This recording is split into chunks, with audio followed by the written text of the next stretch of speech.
Sveiki, draugai. Šiandieną noriu pasidalinti vieną stebuklingą istoriją iš Jėzaus gyvenimo, taip kaip jisai padaugina duoną.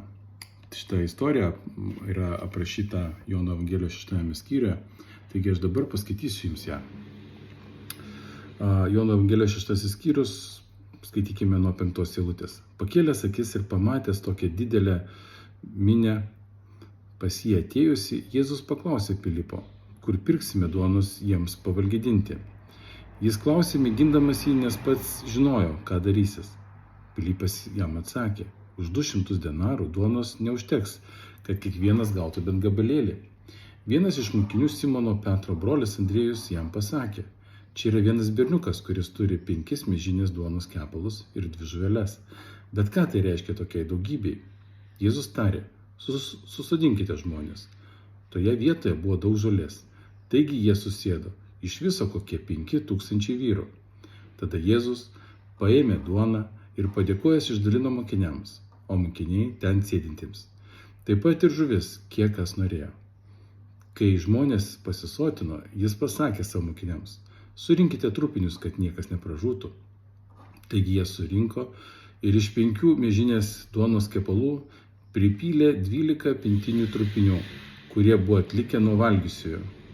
Pamatęs Jėzaus padarytą stebuklą, žmonės sakė, jis tikrai yra tas pranašas, kuris turi ateiti į pasaulį. O Jėzus supratęs, kad jie ruošiasi pasigriebti jį ir paskelbti karaliumi, vėl pasitraukė pas vienas į kalną. Šita istorija mums pasakoja apie tai, kad Jėzus padaro stebuklą. Situacija yra tokia, kad jisai mokė žmonės ir didelė minė žmonių, rašoma, kad 5000 vyrų, tai tuo metu buvo skaičiuojami tik tai vyrai, bet mes galime maždaug primesti, kad greičiausiai buvo dar moterų bent tiek pat, plus vaikų, tai minė greičiausiai turėjo būti apie 20 000 žmonių. Tai įsivaizduokite, 20 000 žmonių, kurie seka Jėzų, klausosi, ką Jėzus nori pasakyti, ir Jėzus nutarė juos pamaitinti. Jisai paima 5 miežinės duonos kepalus, padėkoja, sulaužo ir duoda savo mokiniams.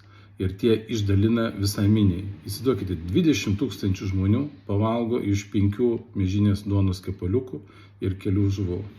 Štai koksai yra didis mūsų karalius Jėzus Kristus. Ką žmonės toliau daro? Jie nutarė Jėzų paskelbti karaliumi. Jie nori tokio karaliaus. Jie nori karaliaus, kuris padarytų viską, ką jie nori.